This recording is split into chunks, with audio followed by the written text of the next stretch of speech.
Ang pinakamasakit, yung pinagpalit ka ng walang paliwanag.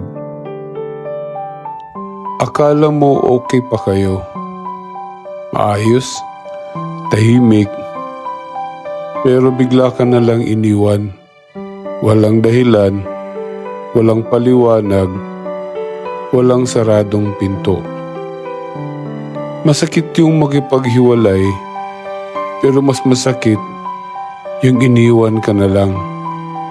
Hindi dahil hindi ka mahal, kundi dahil hindi ka piniling ipaglaban.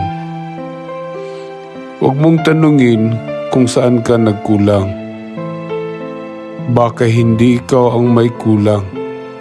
Baka sila lang ang hindi marunong lumugar. Tandaan mo to, ang taong bigla kang iniwan, kayang gawin yan kahit kanino.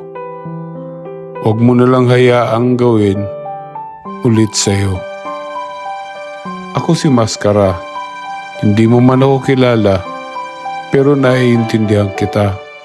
Kung may natamaan, baka panahon na para gumising.